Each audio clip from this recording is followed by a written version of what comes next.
اعوذ باللہ من الشیطان الرجیم بسم اللہ الرحمن الرحیم. معزز اکرامی، اساتذہ اکرام اور اس گلشن مقصود کے لہلاتے ہوئے پھولوں، السلام علیکم ورحمۃ اللہ وبرکاتہ. آج مجھے جس موضوع پر لفظ شائع کرنے کا موقع ملا ہے اس کا عنوان ہے کامیابی محنت سے ملتی ہے.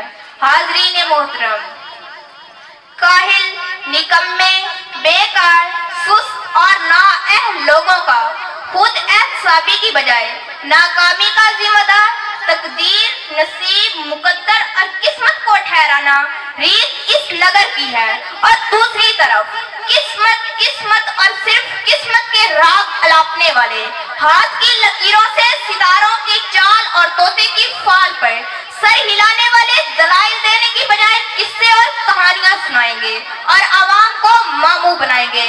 مگر میں ان کی بیکار بھائیوں کی حقیقت کو واضح کروں گی اور دلائل سے یہ ثابت کروں گی کہ کامیابی قسمت سے نہیں محنت سے ملتی ہے، کیونکہ پھول یوں ہی کھلا نہیں کرتے، بیج کو دفن ہونا پڑتا ہے.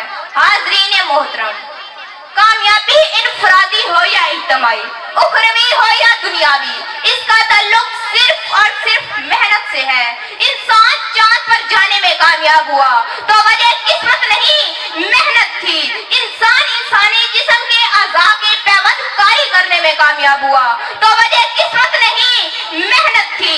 انسان بجلی بنانے میں کامیاب ہوا تو اس کے پیچھے بجلی کے 499 جھٹکے تھے، جو کہ قسمت کا کھیل نہیں بلکہ اس کی محنت ہے. انسان 1000 ملوے کو ہوا میں اڑانے میں کامیاب ہوا تو وجہ قسمت نہیں محنت تھی.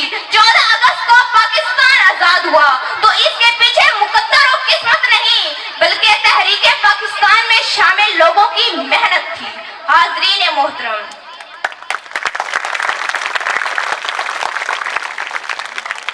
تاریخ گواہ ہے کہ ہر آسائش اور سہولت کے پیچھے قسمت کا دخل نہیں بلکہ محنت ہے.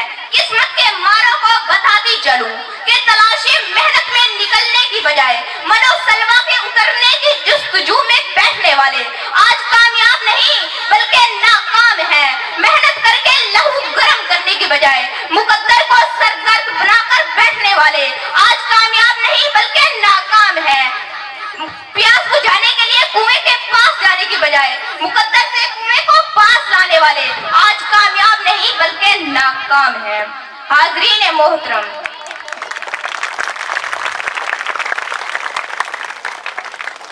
اگر آج ہم نے کامیابی کا سہرا محنت کے سر سے اتار کر قسمت کے سر پہ رکھ دیا تو یاد رکھیں طوفانی موجوں سے مقابلہ کر کے ساحل پر اتارنے والے ملا کشتی کو قسمت کی لہروں پر چھوڑ دیں گے اور اپنے ہاتھوں سے چپو توڑ دیں گے. منزل کی طرف گامزن قافلے اپنے سفر کو قسمت کے کاندھوں پہ ڈال کر غفلت کی چادر اوڑھ لیں گے.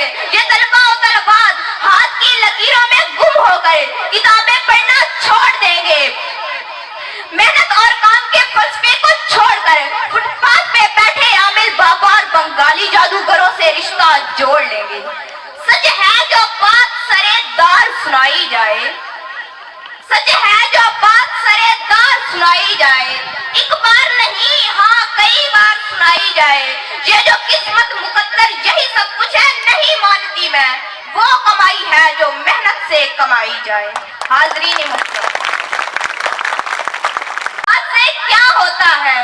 ہتھے پنجر ہو تو برسات سے کیا ہوتا ہے عمل لازمی تکمیل تمنا کے لیے، ورنہ رنگین خیالات سے کیا ہوتا ہے. حاضرین محترم اور میرے مکتب ساتھیوں، محنت کی رسی کو مستقل تھام لو اور مقدر و قسمت کو اپنے دلوں سے نکال دو تو انشاءاللہ کامیابی کی راہیں کشادہ ہوتی چلی جائیں گی اور آپ ایک نہ ایک دن منزل تک پہنچ جاؤ گے. والسلام.